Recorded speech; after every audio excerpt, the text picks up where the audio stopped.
राष्ट्रपति बनने के लिए बस एक सवाल का जवाब देना था, और सवाल था 1+1 कितना होता है। आदमी को लगा उसने गलत सुना है, इसलिए उसने सावधानी से जवाब दिया 2, और जवाब सही निकला। जब उसने बाकी 2 प्रतियोगियों की तरफ देखा तो उसे आखिर समझ आया कि इस दौर के सभी लोग बेवकूफ हो चुके हैं। 500 साल पहले अत्यधिक बुद्धिमान लोग काम में इतने डूबे रहते थे कि बच्चे पैदा करना नहीं चाहते थे। इसके विपरीत कम बुद्धि वाले लोग बच्चे पैदा करने के शौकीन थे। नतीजा यह हुआ कि मानवता का औसत IQ तेजी से गिर गया। उच्च गुणवत्ता वाले जीन को बचाने के लिए सेना ने गुप्त रूप से एक हाइबरनेशन प्रोजेक्ट शुरू किया। उन्होंने एक आदमी और एक औरत को चुना और उन्हें प्रयोग कैप्सूल में डाल दिया। प्रयोग की मूल अवधि सिर्फ 1 साल थी, लेकिन परियोजना प्रमुख को डिमेंशिया हो गया और वह इसे भूल गया, क्योंकि यह प्रोजेक्ट बेहद गुप्त था। किसी और को इसकी जानकारी नहीं थी। बाद में जब बेस तोड़ा गया तो दोनों पूरी तरह भुला दिए गए। 500 साल बाद मानवता की औसत बुद्धिमत्ता खतरनाक स्तर से भी नीचे गिर चुकी थी। कचरा सदियों से जमा था और साफ नहीं हुआ था। ऊपर से गाड़ियां और कचरा डालती जा रही थीं। आखिरकार एक सोडा कैन गिरा और भारी ढाव को ट्रिगर कर दिया। कचरे के पहाड़ ज्वार की लहरों की तरह शहर पर टूट पड़े और इन्हीं के बीच एक हाइबरनेशन कैप्सूल एक ताकतवर आदमी के घर में जा गिरा। उस कैप्सूल के अंदर वही आदमी था। उसे कुछ समझ नहीं आया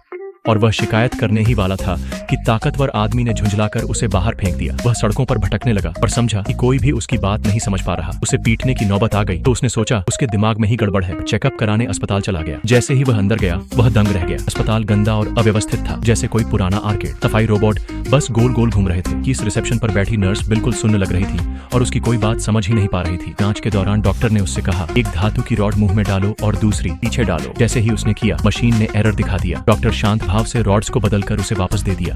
कुछ गड़बड़ समझकर वह भागकर मुंह धोने गया, लेकिन नल से पानी की जगह हरा सोडा निकल रहा था। बाद में उसे अखबार मिला और तब जाकर उसे समझ आया कि वह 500 साल सो चुका है। इसी बीच डॉक्टर ने देखा कि उसके पास कोई ID बारकोड नहीं है। उसने तुरंत पुलिस बुला ली और आदमी को गिरफ्तार कर अदालत भेज दिया। खुशकिस्मती से अदालत ने उसे मुफ्त वकील दिया। संयोग से वही ताकतवर आदमी वकील निकला। एक बेतुकी दलील के बाद उस आदमी को उम्र कैद की सजा सुनाई गई। जेल में प्रवेश करते समय हर कैदी को IQ टेस्ट देना होता था। एक सवाल था, अगर तुम्हारे पास एक 2 लीटर की बाल्टी और एक 5 लीटर की बाल्टी है तो तुम्हारे पास कुल कितनी बाल्टियां हैं? ये एक आसान सवाल था, लेकिन सही जवाब सिर्फ उसी ने दिया। उसी पल उसके दिमाग में एक विचार आया। वह जेलर के पास गया और शांत स्वर में बोला, आज मेरी रिहाई का दिन है।